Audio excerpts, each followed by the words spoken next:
Welcome back to the Pitwall Pod Miami Grand Prix, the podcast where Formula One meets the energy of South Beach. From dramatic overtakes and strategy masterclasses to celebrity-packed paddocks and late race chaos, we're breaking down everything from the Miami Grand Prix weekend. Buckle up because this race had everything. Let's get into it. Let's kick things off with free practice 1, where Ferrari came out flying in the Miami heat. Charles Leclerc topped the session with a 129.310, finishing nearly 3 tenths ahead of Max Verstappen, while Oscar Piastri put McLaren firmly in the mix in third. The big story, Ferrari looked sharp immediately after the 5-week break, and both Ferrari and Red Bull arrived with key upgrades, and they tried to close the gap to Mercedes in the championship fight. Lewis Hamilton also showed strong pace in fourth, making a promising start for the Scuderia.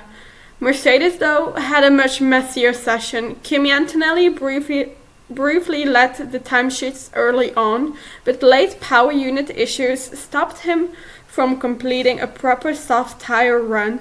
George Russell also struggled with reliability concerns and even locked up heavily, flat spotting both front tires.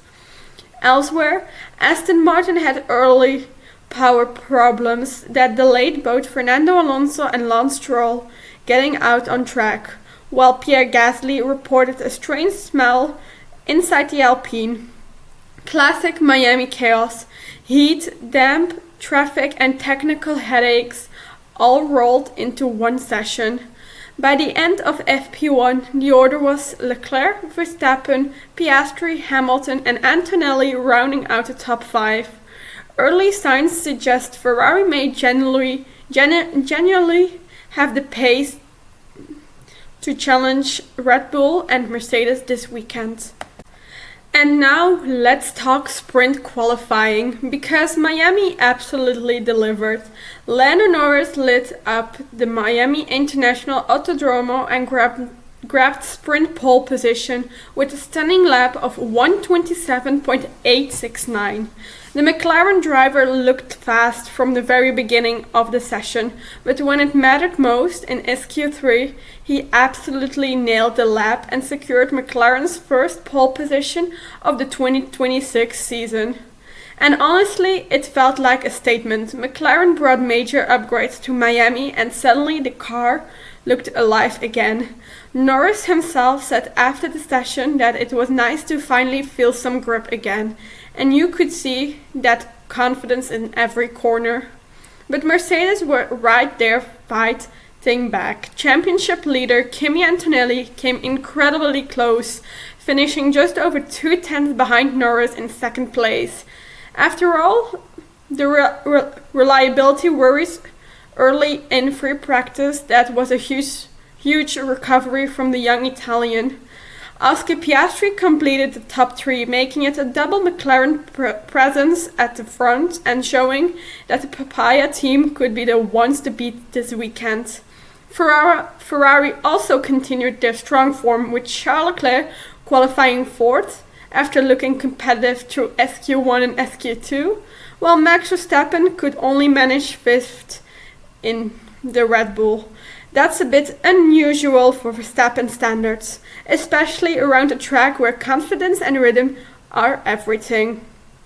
Further back, George Russell ended up 6th, Lewis Hamilton took 7th for Ferrari, and Alpine surprised a lot of people with Franco Colapinto and Pierre Gasly both reaching SQ3. Meanwhile, it was a nightmare session for Aston Martin. Fernando Alonso and Lance Stroll locked out the back row after struggling for pace and reliability all day. The session itself had plenty of drama too. We saw traffic, chaos in the pit lane, lockups, yellow flags after Stroll ran off track, and a tense one-lap shootout in SQ3, where every single mistake mattered. Miami in the heat, under pressure with soft tires and walls close by. Exactly the kind of qualifying session Formula One fans love. So the sprint grid is set. Norris on pole, Antonelli alongside him, and Piastri right behind ready to attack. If this qualifying session is any indication, the sprint could get very spicy. Alright, let's get into the sprint race, and McLaren are officially back. Lando Norris converted sprint pole into a dominant victory around the Miami International Autodromo, leading home teammate Oscar Piastri for a massive McLaren 1-2 finish. It's Norris' first win of the 2026 season, McLaren's first win of the year, and most importantly, the first time Mercedes have been beaten all season. And honestly, Norris looked completely in control. He nailed the start, held the lead in turn 1, and from there just managed the race perfectly. Lap after lap, he slowly stretched the gap, balancing tire management with outright pace in the brutal Miami heat. By the checkered flag, he was almost 4 seconds clear of Piastri, a seriously impressive performance. Behind him, the big loser at the start was Kimi Antonelli. The young Mercedes driver started on the front row again, but had another difficult launch, dropping from second all the way down to fourth before turn 1. That opened the door for Piastri and Charles Leclerc to jump ahead immediately. From there, Antonelli spent most of the sprint under massive pressure from his own teammate George Russell. The two Mercedes drivers even swapped positions multiple times in a tense battle that showed just how aggressive Mercedes were trying to be. Eventually, Antonelli crossed the line in fourth, but things got even worse after the race when he received a 5-second penalty for repeated track limits violations, dropping him down to 6th. Ferrari had a solid afternoon overall. Leclerc brought home 3rd place and stayed close to Piastri for much of the race, although a small mistake late on cost him a real change of fighting for 2nd. Lewis Hamilton, meanwhile, had an intense battle with Max Verstappen that gave us some of the best action of the sprint.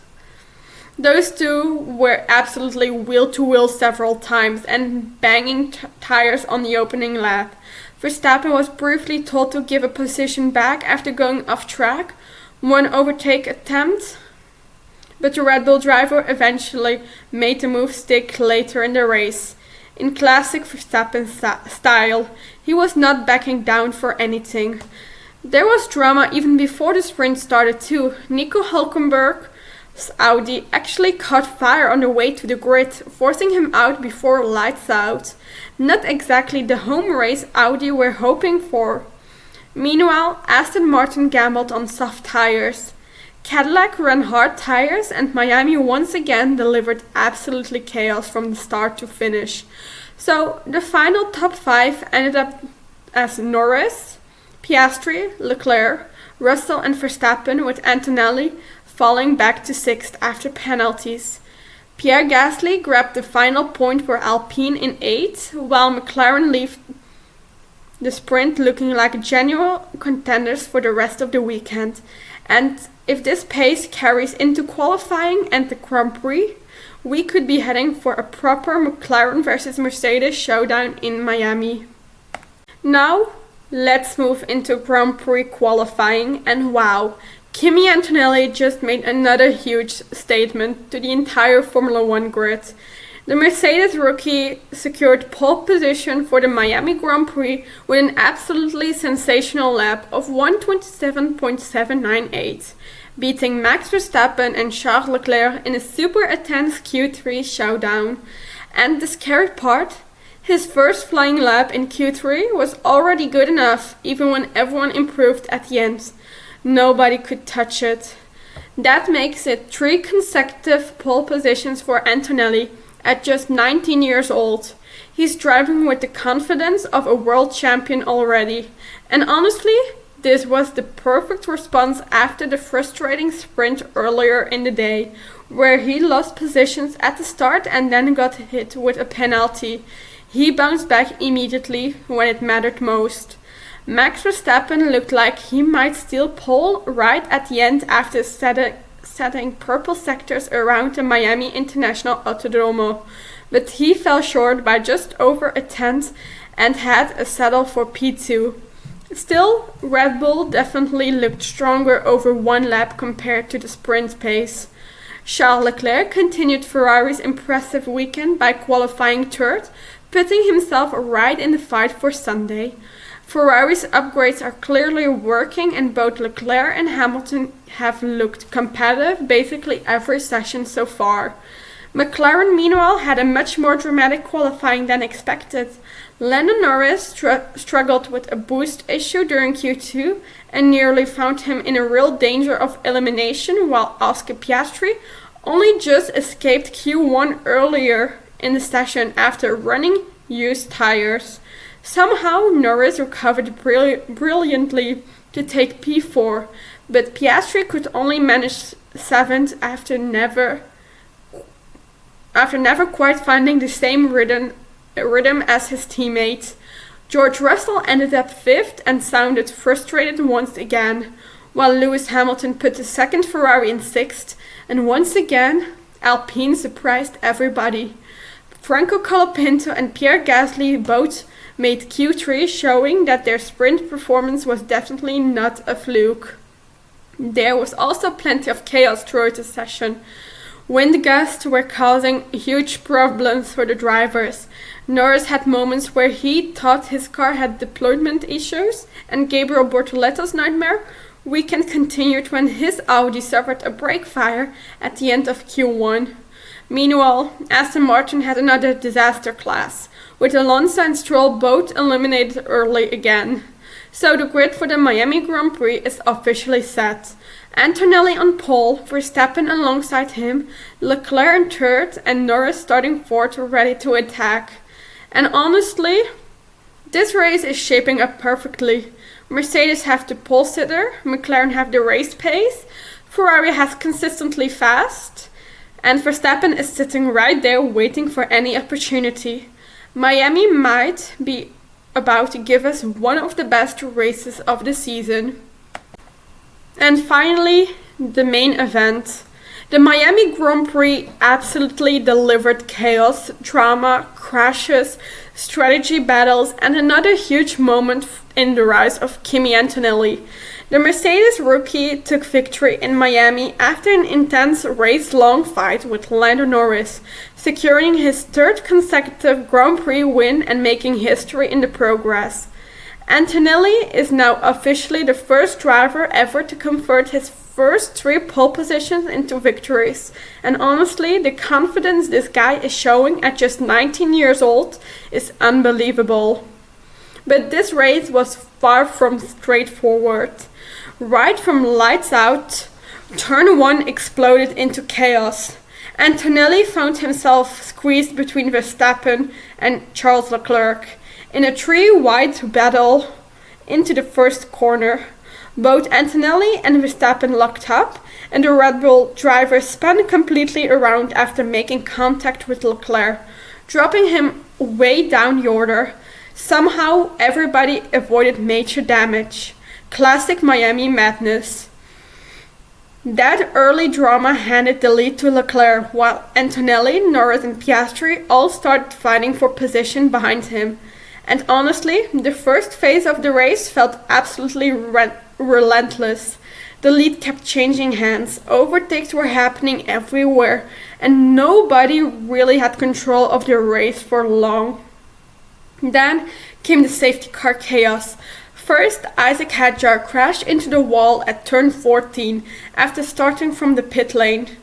Almost immediately after, Pierre Gasly suffered a massive accident after contact with Liam Lawson that actually flipped the Alpine upside down. Thankfully, Gasly was okay, but it brought out the safety car and completely changed the strategy game. Some drivers gambled early, including Verstappen switching to hard tires under caution, while others stayed out hoping rain might arrive later in the race. And that weather threat was hanging over the whole Grand Prix, with teams constantly talking about incoming showers that never fully arrived. Once the race restarted, things got even crazier. Norris briefly took the lead, Leclerc fought back aggressively, and Antonelli kept attacking while managing tire wear and energy deployment at the same time. The Mercedes strategy ended up being absolutely perfect.